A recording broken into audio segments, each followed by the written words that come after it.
Hi, I'm Dylan Taylor, Chairman and CEO of Voyager Space Holdings. I'm Ken Eppins, founder and CEO of Orbit Guardians. Hi, I'm Raphael Rutkin, founder of E2MC Space Ventures. And I listen to the Cold Star Project. And I listen to the Cold Star Project. And I listen to the Cold Star Project. This show is for entertainment purposes only and is not what is termed professional advice. The Cold Star Project is proudly presented by the Operational Excellence Society. Cold Star Tech is a supporter of the OPEX Society, and Jason Kanigan is a member of its board of advisors. Talk with us at Cold Star Tech to find out what we can achieve together with your Lean Six Sigma or Operational Excellence programs. And check out opexsociety.org to learn more. We're back with one of my favorite guests, Paul Rulkens of Agrippa Consulting. We've met before over the last few years, first about his concept of strategic quitting, which I highly recommend, and also on the topic of managing smart people who often have very strong opinions. How do you get them to all work together? And where can you add value as a leader who is trying not to compete with them on a technical level, because they're going to know way more than you do. But there are ways to apply value. So I was looking at what Paul was doing, and he's constantly sharing, like, look, I spoke to the great people of XYZ company today, or I worked with this great company, and these are names that you know.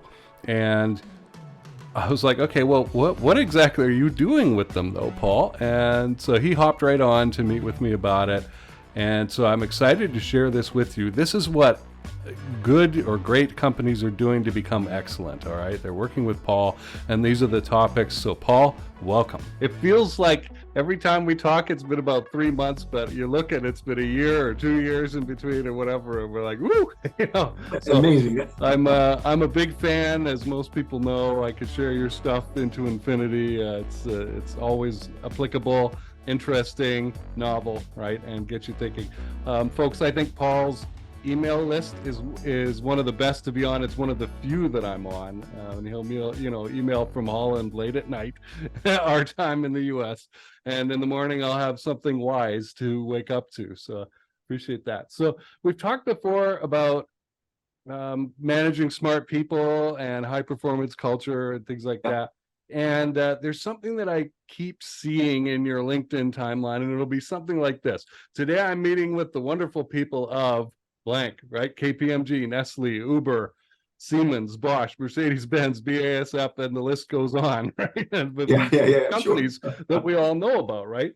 And so I'm sitting there and I'm going, well, I know what Paul does to a pretty good degree. I'm an operations management, operational excellence guy, but I still don't know exactly what he's taking these people through when you do these one day or maybe they're multi-day sessions with them, right? So I wanted to give you the chance to come on and talk about what it is that you do with these folks, what topics you work on them with, what kind of companies hire you, and this sort of thing, right? So I guess start wherever you feel like. Sure. Yeah, Jason, thanks for being back on the show. Always wonderful to have a chat and a conversation with you. Yeah. Building on your question, my expertise is high performance, and I define high performance as the consistent realization of big goals in the laziest way possible. That would be high performance. So you have three components there. It must be consistent, otherwise you are a one-day wonder. You must think big goals. Otherwise, if you do something, let's make a dent in the universe. And the third part is doing things in the laziest way possible. So typically, if you look at my clients, those are not lazy people. Those are usually very hardworking people. But the thing is, if you can go from A to B in the laziest way possible, you got time and energy left to do other cool stuff. So that's why lazy is so important. So that's the frame in which I help my clients. Now, with this in mind, typically I engage them to see how they can apply the principles of high performance to drive their own performance. And those questions, they can vary from how can I drive innovation in my organization? How can I drive strategy execution? How can I retain talent? How can I build senior leadership? So there are various applications of this type of concept, this high performance concept for the clients I have. And then typically, if you then look at the profile of the clients, typically my clients are organizations which are doing very well. But the thing is, they are looking for the next step. What is that they need to do in order to take the next step? So they are very proactive because they don't want to wait till things go pear-shaped, but they want to take the next step in order to drive their performance. So that's when they work with me. And sometimes it's a keynote, which is typically awareness and a couple of tools. Sometimes it's a masterclass where you dive into the details. Sometimes those are team sessions, like strategy sessions. Thinking through their strategy and especially strategy execution. So there's also something I do. And finally, I'm also a boardroom consultant, which are somewhat more longer periods of time where I work with a company to implement this stuff. Okay, excellent. So just thinking about that idea of this is the next step or the level up for them. You might start a business and be like, all right, I want to make a buck. I want to make some money, get a customer, right? Then you do that for a while and you get cyclical about that. And you think, okay, I need to standardize this, right? And that's when you get into processes and systems. And then you start thinking about, okay, what else do I need? And that's really when culture and leadership seems to rise to the top, right? You should have been thinking about that all along, in my opinion, but a lot of people kind of find that at the catch-up spot. And then now you're doing really well and you're thinking, what's next? And so Paul is next. Now, these were big companies that I named, and you do serve other companies as well, just not as well known. And I wanted to list a few names that people might have heard of. Sure. And it might be easy to think, well, Jason, Paul, those are big companies. And of course, they can afford Paul and they need him or whatever. What about a smaller company? Like, you don't really need that. And the first thought I had, just bouncing off that was, well, I don't know. Most of the big companies I've worked with were pretty siloized and kind of slow, dragging their feet to make changes and innovate and things like that. It might actually be easier to work on high performance culture with a smaller organization that's more agile. Tell us a little about your experience in working with larger and medium-sized companies and what maybe the differences or similarities are. Do you end up working with BASF or something, a division or the kernel of leadership, maybe 10 people or 6 people or something like that? What does that room look like when it's not a keynote, but you're actually sitting down in a classroom? Yeah, there's a wide variety how engage clients. So typically, if you look at the big corporates, it can be at the highest senior level. Also, it can also be at the business level, at business unit level or business group level. So it depends on where they need my help. I also work with small and medium enterprises, and that's typically those are companies. Those are usually entrepreneurs. I work with the owner of the company and his or her team. And that's interesting because the difference between the corporations and the small and medium enterprises, first the similarity, many of the issues they're facing are the same, strategy and strategy execution and innovation. So that's not, that may not be different, but the application can be very, very different. Typically, what you see in big organizations is that a big obstacle of the application, what you mentioned, is silo thinking, is the oil tanker syndrome. I've been doing it all the time, so why should we change? And if you change, well, then all of a sudden you stand out from the rest, and is that something you want to do in a corporate environment? Well, these kind of issues play a role. With small and medium enterprises, the big thing there is as soon as they hear a great idea, they start to implement. They start to do, and then you get quick results. So for me, the small and medium enterprises, that type of client work is also a bit of a testing ground to see what things work and how they can raise the bar there as well. So that's a nice combination between the two in the end. Okay, excellent. Let's say we're taking the position of somebody watching this who is maybe a member of a company like this, middle management maybe, that, oh, my business is different. You don't know about our situation. Who's this guy, Paul Rulkens, to come in there? How do you get buy-in, I guess, is where I'm going with this, right? Where the participants go, okay, I'm going to subordinate my will for a moment to you and your process and follow through that and get them involved in building something better. Yeah, typically the engagement starts with the realization. First of all, they are used to external help and external support, and they engage with brains. But it typically starts with the idea: listen, with the help that we've got so far, it's industry specific, content specific. It has only brought us so far. What has brought us here will no longer get us there. So we need some new and fresh blood. And especially from perspectives which are outside the industry. And that's exactly why they need it, right? So that's the first step. And then the second step is to always frame the conversation in the what's in it for them. And my position is, in order to take the next step, and that's also the key idea which I have seen in the past few years working with organizations. The key idea is, if you want to take the next step, it's not about more, better, faster, but it's about taking things out which are no longer helping you. I call this the Michelangelo principle. Named after Michelangelo, the 15th century Italian sculptor. He created David, that statue. Right. And people asked him, how did you create David? He said, I had this raw piece of marble. I envisioned David inside. I simply took out everything which was not David. And that's the Michelangelo principle. So often you help those organizations by helping them to take out everything which is not their David. And that makes a connection, because people love to take out the obstacles, the things that no longer help them, without being forced to do more, better, faster. That play. And in the end, there's no light at the end of the tunnel. And by the way, it's also, philosophically speaking, against doing stuff in the laziest way possible. And so that's a connection there. Yeah. So less, better, lazier. Yeah, Then more, better, faster. Okay. Yeah.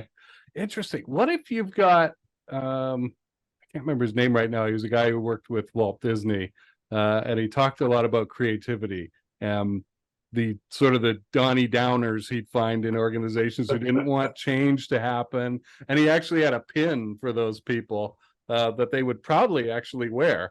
I'll have to think through that is. But what about those people in organizations? For example, you've got a career person who is sort of muddling along, and they're good at one of those things that is not the Michelangelo process or output of the organization, right? And here you come along, and most of the group is with you on the side of, hey, we should cut this, and they're like freaking out, going, oh my gosh, that's my livelihood, you're going to take away my job, right? What does that come up, and if so, how do you deal with that? Here's my key principle. My key principle, and I teach it to everyone. I tell them the role that you have in an organization is to make yourself redundant, to make yourself obsolete. And the reason is, if you make yourself obsolete, what happens is you build new skills, and you can use those new skills to become even more valuable. So if people realize, wait a second, my work, if I think about making my work obsolete, I build new skills which I can apply somewhere else where I can create more value, or even in this team, that can be the what's in it for me. So it's very important to frame that conversation, and it's not about making your work redundant. It's about building a new skill set where you can add more value. So that's one part. Here's the second part. The second part is that you always need to go to a place where people love your work. That's the key to success. And if you find yourself in an organization which is developing in a way where your skills, your talents are no longer rewarded or acknowledged, you can do two things: either try to change the organization, or go to a place where they love your skills and talents. And that's usually the best way of doing it. It creates a lot of energy and a lot of intensity for people making that happen. Intensity. Yeah. Is that a big factor in what you see? Yeah, because intensity for me is passion. People are usually very intense when it comes to their skills, their passion, what they love to do, and they lose that intensity in environments where this type of skill set is not acknowledged or not used in the right way. Yeah. Okay. So that would be a signal, if the intensity was not so great before and now it's ramping up, that the people are interested in adapting and evolving. Okay. Oh yeah, definitely. Okay. Mike Vance was the guy who I was Mike Vance, a moment ago. Who had the sort of the Donnie Downer stickers and stuff. You could actually call Disney up at that time and buy, or have him send you a bunch. Really? I think he just had some printed. Wow. So I'm going to go through some topics that I have found in your posts that you work on, and I'd like you to expand on these. If you have an example that's not covered by an NDA that you could share, I mean, Sure. if Happy we to could do talk so. in general, that would Yep. be awesome. I think it would tie it back. So we've talked about unconventional strategies to achieve extraordinary results in the laziest way possible. Is there an example of that, just to cement it into people's heads? Oh yeah. So let me give you an example. When I work with teams, they talk about innovation, my point is, if you are focused on digitalization, if you focus on sustainability, if you focus on high performance teams, that's not innovation. That's a hygiene factor. Right, you no longer exist if you don't work on that one. Real innovation is to try to do things differently. If you do what everyone else is doing, you're not distinguishing yourself from the competition, and you are probably stuck. Yeah? So, and then I go with them through their thinking when it comes to innovation. And I give you an example. I was working with a management team, and we were having a conversation about innovation. And what I let them do is I let them analyze where do they spend their organizational energy. And what happened is that 99% of their organizational energy was in improvement, right? The Six Sigmas and the improvement here and small improvements, etc., etc., etc. Where they thought if we continue to improve, we will stay ahead of the competition. Yeah. But then we had a discussion, hey, wait a second, what do you think that the competition is doing? Well, probably they do the same. Yeah, so here we are, it was a rat race, they could not win. It's a rat queen conundrum. They go faster and faster, but they only need to go faster to stay where they are. So we discussed what is it that you need to do unconventionally with your own focus as senior leadership to get rid of innovation activities, get rid of improvement activities in order to focus on really innovation activities to challenge the status quo. And that was an eye-opener for them because they realized that we're very comfortable with the improvement part, but much less comfortable with the innovation part because that was challenging the status quo. So that's typically an example with unconventional thinking to take the next step. Okay, I love that. It's the difference between doing things right and doing the right things. Because if you're doing the Lean Six Sigma, all you're doing is improving on what already existed. And the safety part of that, for the mentality, I'm going to guess from my OpEx background, is you're just incrementally improving things. You're not throwing the whole thing out and starting over with the total uncertainty of, we're going to try this. It's different. Okay. Movement versus achievement. I can definitely tie that to what we just talked about. I had Dave Walker on, who was the past comptroller of the United States for 9 years. And when he started, the measure of a good government report was the number of pages. Right? And he got them to throw that out, reduce the number of pages in a report, and also to reward them for graphs showing things in pictures, right? Wow. And so that to me is it's leaning towards that movement versus achievement there. So let's hear more from you about this concept.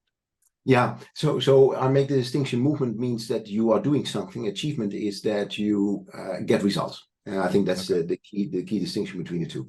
And let me make this tangible. What I often see in organizations, and where I help organizations to think differently about this area.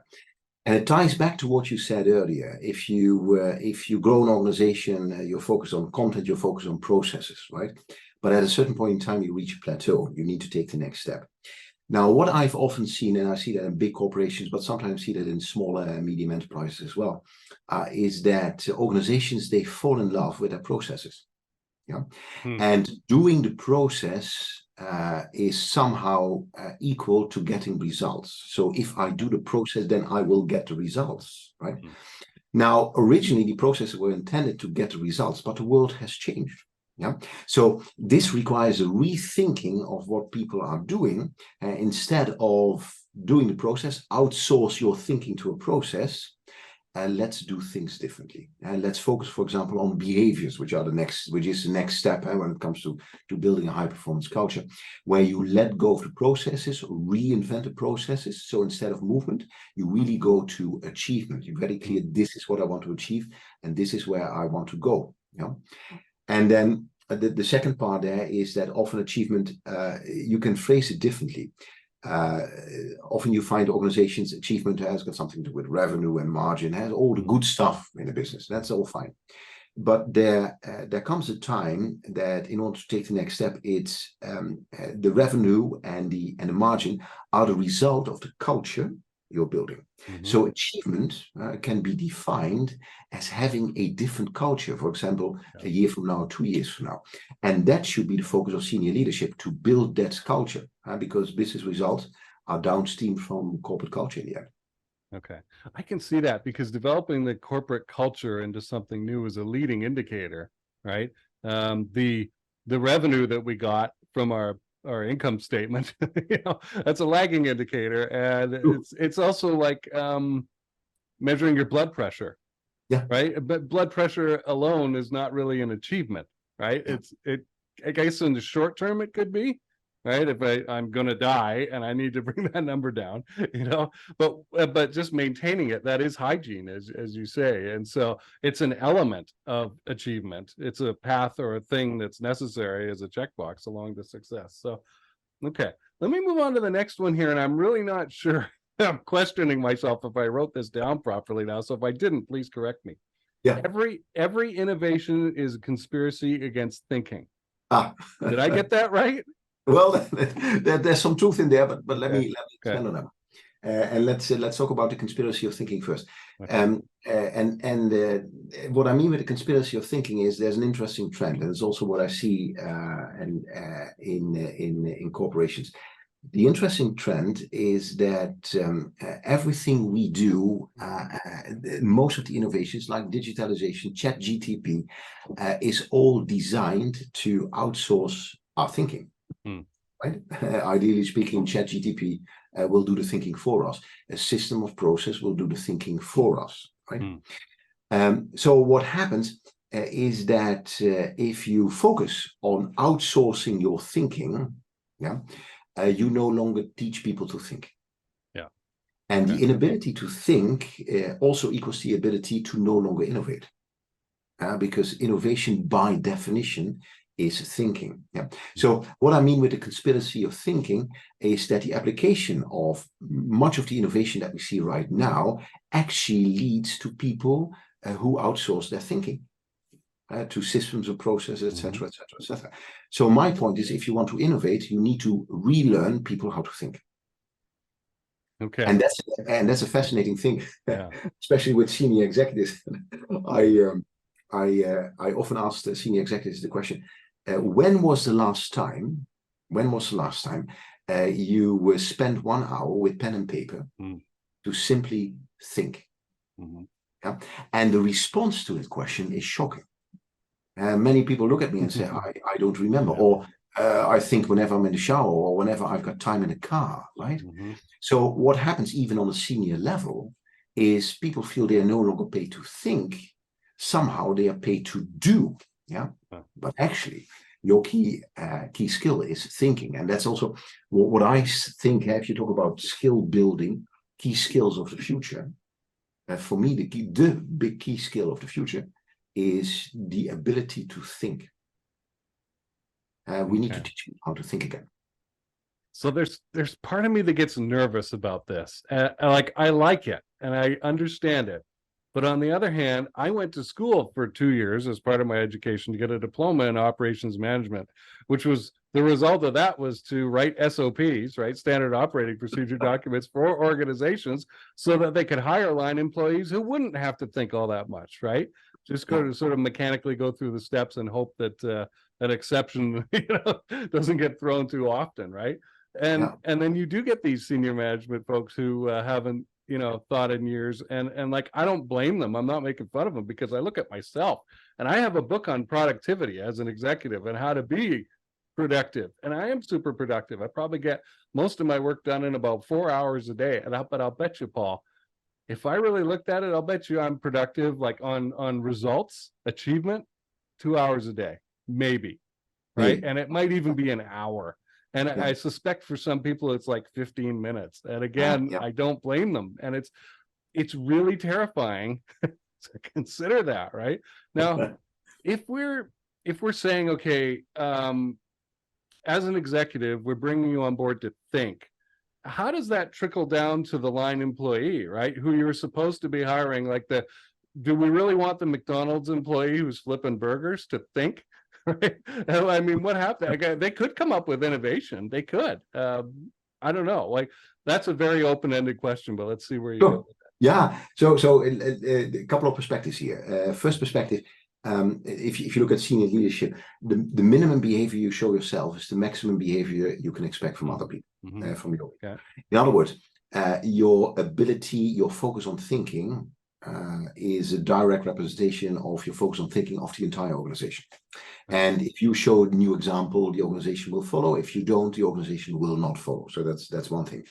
The second perspective is, in order to increase thinking, the key here is the Michelangelo principle. To start taking out everything, every obstacle which prevents you from thinking. And it's often processes and systems and the environment, etc., etc., etc. So that's the second approach. And then the third approach, once you understand this, then even at the lowest level in the organization, you can make a distinction. Hey, these are processes and systems. We would like you to do this. You don't want to reinvent the hamburger if we have this straight. But at the same time, I'd love to give you an opportunity to improve and to innovate, to challenge your thinking. Yeah, because I would like you to think, especially in an environment which is turbulent, which is volatile, which perhaps is not always as predictable. Because in a non-predictable environment, especially then, your ability to think is crucial, right? Okay. Do you really want to have pilots who have outsourced their thinking only to systems? No. Well, if everything is working fine, that's fine, it's okay. But in case of emergency, you need them to think. That's a moment that they need to be trained to do that. Right. Or war fighting. And they have a lot of systems, right? The electronic warfare cat and mouse thing is quite complicated and very fast. Yeah. However, if all we did was abdicate our thinking to that, people would get shot down, I suspect. That is a lot more. Yeah. Okay. There's more to dig into there. And again, I've been following you for years. We've talked several times. I own your book on preeminence. It's sitting on my dining room table right now, where I actually look at things. There's like 2 or 3 books on there that I pick up. And yet I still feel like I'm an idiot about this stuff, right? And it's shocking. If you're by yourself, if you're an owner of a small business, and you've got a dozen or less fewer people working for you, and like nobody means it as much as you do, right? Where would you begin in thinking about things and looking for that Michelangelo principle and applying this stuff? He would be my first question, and my first question is, are you happy? Owner of a business, are you happy? Yeah. And that's often a very revealing question, because sometimes people tell me, Paul, I'm perfectly happy. Yeah, because I do what I love to do. But often I get a response, and not really. That's why I ask you to come. Yeah. And 9 out of 10 times, what happens is that at a certain point in time, their ownership has somehow morphed into management. All of a sudden, they're no longer an owner, an entrepreneur, but somehow they are a manager of an operation. Yeah? And those are not necessarily skill sets which they have. So it takes them a lot of time and energy to do this stuff. Yeah. So based on the answer to that question, then we set out, okay, what needs to be done here? Either you need to become entrepreneur and owner again, so we need to set up your organization in a different way. You step out of management role and start to do entrepreneurial stuff.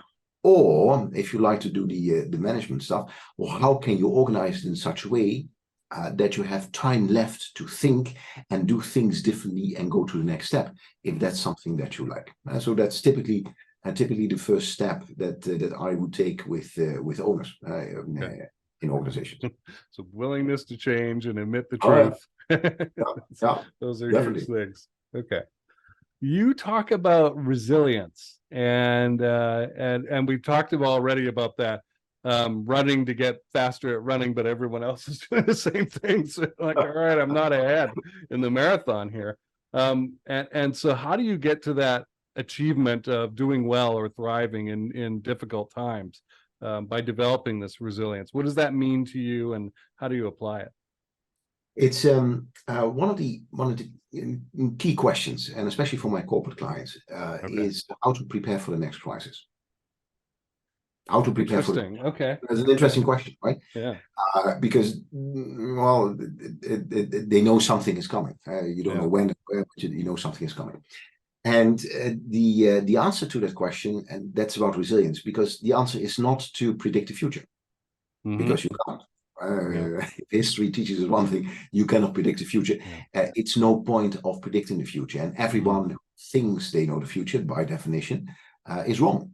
Yeah. So it's not about predictability; it's about being ready for the future itself, and that's about resilience. So if I work with resilience in organizations, typically, again, Michelangelo principle, I take a look. What is not your David? What is the stuff, the obstacles which create fragility in your organization? Yeah, and I give you a practical application how I do this. Often they have strategies. This is where we are. This is where we want to be. So a strategic plan.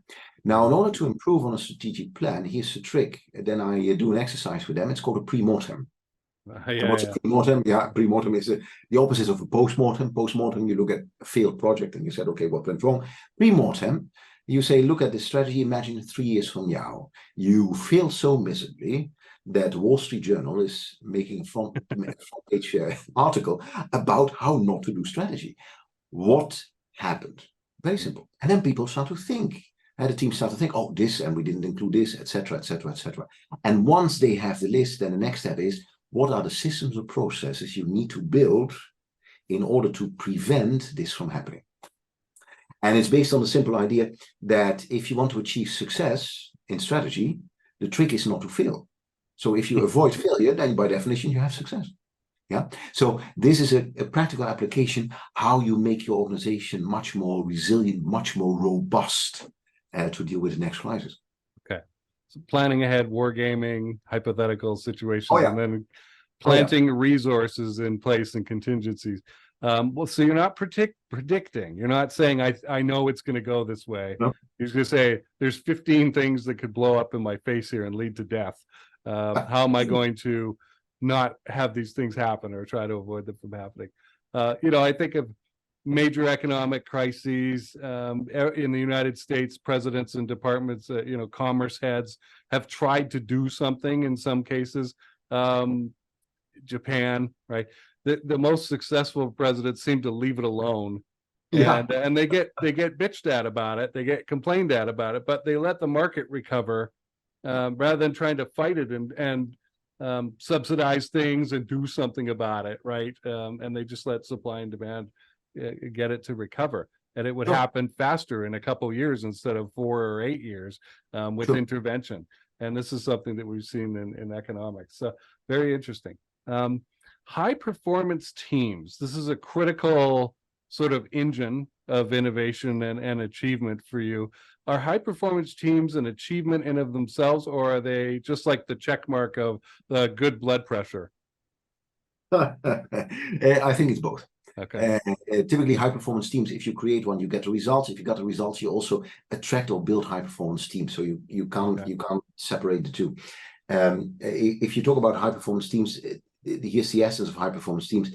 Together, they do what they need to do. Individually, they do the stuff they are very good at. They're highly talented at doing the stuff. If you want to build high performance teams as a leader, a couple of things are important. First of all, focus on building on strength. It's much easier to become 2 times stronger at the stuff you're already strong at than trying to improve 10% of the stuff you're weak at. So that's one thing. And the second thing, if you want to build a high performance team, is to take out everything which makes a team weak, which makes a team low performance. That's very simple. Yeah. And let me give you a couple of examples, which I have often seen in teams when it comes to leadership behavior. Here's an example as a leader, which is excessive heroism. Being a hero, right? Yeah. And being a hero means that as a leader, you think every single problem of the team is your problem. You need to face it, you need to solve it, and then the team can go ahead. Yeah. Now, if you continue doing that, at a certain point in time, the team will think that you are the one solving problems, so they don't have to do that anymore. They no longer take ownership, and they let you do all the work and all the thinking, and that's not high performance. So heroic leadership is typically a pitfall if you want to create high performance teams, and that's an unconventional way of thinking, because we are part of a culture where running after the ball and getting things done and stepping in, it's being rewarded. Often you have organizations which reward the heroes. So that type of thinking is necessary in order to take the next step to high performance teams. Okay. Fortunately, we're not in a situation like Dan Carlin would describe in Hardcore History about Japan coming out of the 20s and going into the 30s, making the decision to modernize, become an imperial power, and become an eat or be eaten sort of culture, right? And the bar for heroism there was so high just for a regular person in society. It's like, what do you do to exceed that, right? What crazy action do you have to take? I want to hear about maybe one or two examples of high performance teams that you've worked with and that division of labor. And I also want to know how long, if you went into an organization that didn't have the trust level there yet, right? Where people are kind of looking over their shoulder at the other experts, right? And going, are you trying to stab me in the back, take my job, take credit away from me, take resources from me? The grant money goes to you and not me, for example, or the budget. How long does it take to sort of straighten that out and get these folks to work together? Let's start with that. And then maybe examples of like when it's running well, what does it look like? Well, typically, if you look at my clients, they tend to be successful, right? So they have a track record of success. So they tend to be smart people, already doing a lot of things very well. They also tend to be in a position that they've tried a couple of things already, but they didn't get the results yet where they want to be. So they're open to change. Now, if you want to have change in an organization, change in a team, the first connection is the what's in it for me. You need to make the what's in it for me. If we are able to do this, if we are able to organize ourselves differently, what does it mean for you personally? How will you benefit? And then often people will see benefits which they do not have yet, which they do not see yet. So that's the first step, make that connection. Then I'll give you an example. Building high performance teams. I was working with a tech company. Tech team, and it was a team I think of 20-25 people. They tend to be very smart, and they needed to innovate. They had something great in mind. They need to innovate, and what they realized is that they had 25 very smart people, but there was one who was brilliant. And then they realized, wait a second, if you want to innovate quickly, how do we need to organize ourselves? And what I did is I introduced them to the Gundam principle. And what's a Gundam? A Gundam is a big robot where there's a small human inside a robot doing all kind of stuff, and the big robot is doing the work. Now, what a Gundam organization is that you have one super talent or a few super talents, and you build the entire organization around those super talents in order to ensure they can do the job. Yeah. So you put your ego out of the way because it's about the results getting there. And that was a great concept for them, because they realized, wait a second, if we are able to build a Gundam here for these one or two super talents that we have in a team, we get the results that we want to have. And then there is a next step that perhaps someone else steps in and become the super talent for the next step as well. Yeah. So let's do the work. Let's organize ourselves in such a way that those super talents can do what they need to do. So the entire structure, their culture, was focused around them doing the work that needs to be done. And after a couple of months, they achieved great results. Ego was out of the way. All right. Now, it's an interesting example, and it's definitely applicable for that kind of situation. because it immediately, in my mind, runs up against the, well, wait a minute, we don't want one superhero doing all the work, right? And so how do you get around that? Do you rotate who's in charge of the robot? Depending on what the project is, or do you say, look, this team is in charge of this result, and that's the way it's going to be for a while until this person quits, gets exhausted, or dies, or something like that? Yeah. Here's the best practice. The best practice is to ensure that the project has a moment of completion. Okay. Yeah? So it's not a situation you want to have all the time. For the next 40 years, you will become part of the robot. You never be inside the robot itself. That's not the case. But here's a project. We want to be successful 6 months from now. So Gundam principle. This is how we organize ourselves. Okay. That makes sense.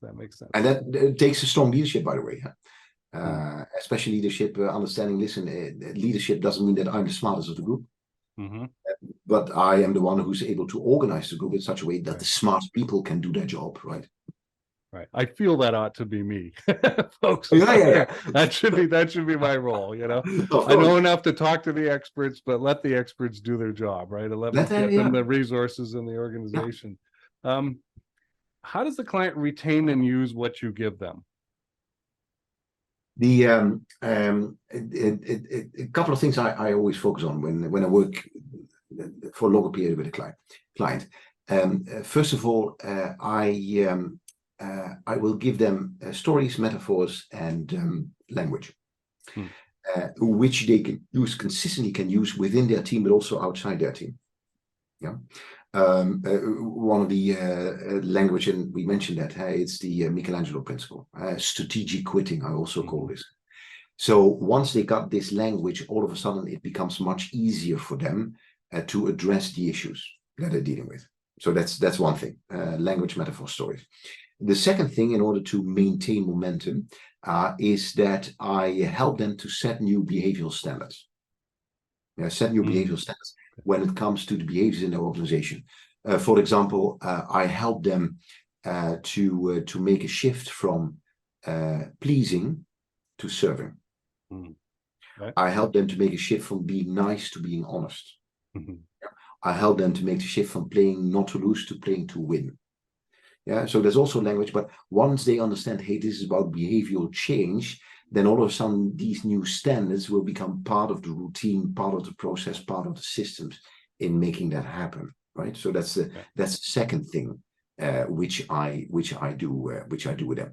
And these two, language, metaphors, and stories, and behavioral distinctions, that is typically what is most important for the DNA in order to maintain success. Okay. And that's how you're getting at the culture eventually. Starting with the behaviors, and then what direction are you pointed in? What's your North Star, and what are you fighting for? Okay. You have mentioned you've got a book that will be coming out that focuses on this concept of, I think one of your TED Talks, the majority is always wrong. Right. I see that, and I've listened to it, and I'm like, yes, it's true. And then I go, well, there's wisdom in crowds, though, as well. And so tell me about who this is for, what they'll learn, why they need it. Yeah, so a couple of things about the book. It's about unconventional strategies to achieve extraordinary goals, right? And key principle here is taking stuff out, Michelangelo principle. Yeah, and the book is about how to apply the Michelangelo principle to different aspects, typically of an organization, typically of a corporation. How to apply it to drive innovation. Yeah? How to apply it to create high-performance teams, how to apply it to drive strategy execution, how to apply it to overcome thinking biases, how to apply it to improve resilience, how to apply it to improve decision making. Yeah? So that's the key idea of the book. The key idea is to help readers, usually part of an organization that can be corporate, it can be a small or medium enterprise, but typically from somehow leadership or professional or ambitious people who want to become a leader, help them to think differently, with the philosophy to take things out in order to take the next step. Yeah? So this is not about a book about more productivity and more, better, faster, and raising the bar and etc. etc. No. It's about taking 2 steps back and think differently. So that's why I wrote this. Okay. Oh, I'm writing Definitely gonna need that. Folks, you heard me sigh earlier as Paul was answering one of the questions I gave, because I was having the realization that that's what I need to do again. And it's it's a never-ending process, right? You have to do it every so often. Sure. How often, and I know we've covered this previously, but I want people who haven't watched that or listened to that interview to hear, how often should people be reviewing their goals? If you want to become an unstoppable goal achiever, here's a simple way of doing it: twice a day. Twice a day, write down the 10 most important goals that you want to achieve half a year to a year from now on a piece of paper. Don't top of your head, right? So don't look at what you wrote down earlier, top of your head. Do this morning, evening.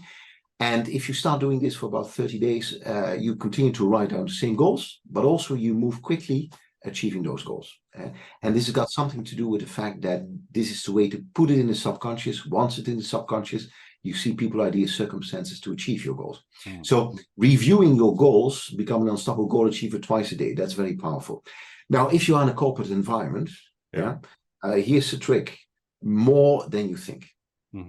More than you think, especially when it comes to strategy. Often what I see in organizations is that people tell me, we communicated a strategy half a year ago. I wonder, why is no one working on the strategy? Yeah, well, I got news for you. Every single team meeting, let's go back to your goals and the strategy. Start with that one. And you, as a leader, you need to continue doing that. And you know you're on the right track when people start to complain. Yeah. We already. Yes. I'm looking for the book "What to Tell the Man in the Mirror." Okay. It's a Harvard guy. Oh well. Anyway, Okay. it's again, you have to tell them so much. You have to tell them again and again and again. So often they begin to mock you, was what he was saying. And that was a 2012 video. So that idea been around for a while. Great advice. Great advice. It's this idea. I mean, I know from my personal experience, again, and it's going to sound like I'm an idiot here, but and in many ways I am, I guess.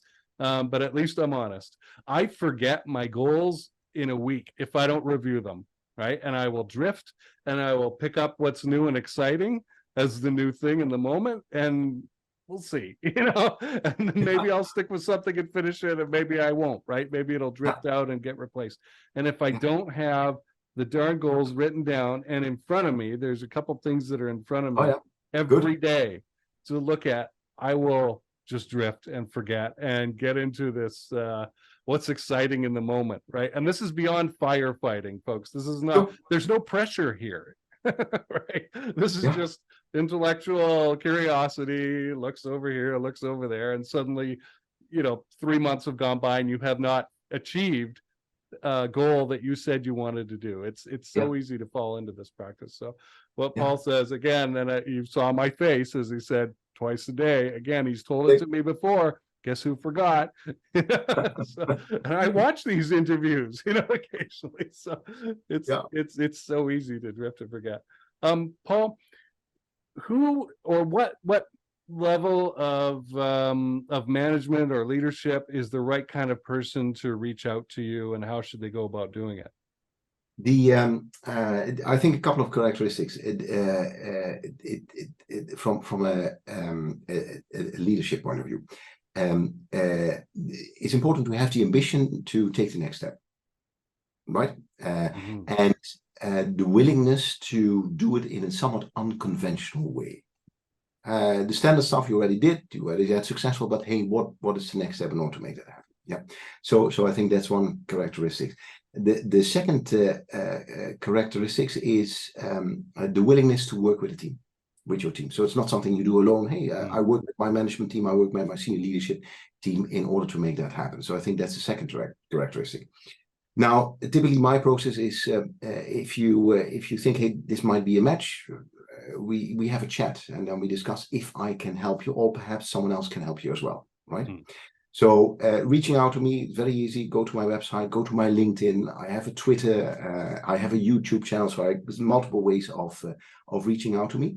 I work all over the world. Actually, businesses nowadays are global, so I work all over the world. And feel free to reach out, and then we can see what we can do here. Okay. As far as websites go, you have paulrulkens.com paulrulkens.com, yeah. and Agrippa as well. Yeah, and that's the same. It's the same website. So my company. It'll send it over. I run my company. Yeah, yeah. Okay. I will link to that in the notes below. If I don't, please remind me. All right, Paul. Good. I really appreciate you doing this again. We always have a great time. I'm reminded of principles that I ought to remember, and it's just like I said earlier, it's astonishing to me because I do review this stuff and I try and implant it in my brain, and it still falls out. Sure. And so all the more need, right, to be talking to somebody like you.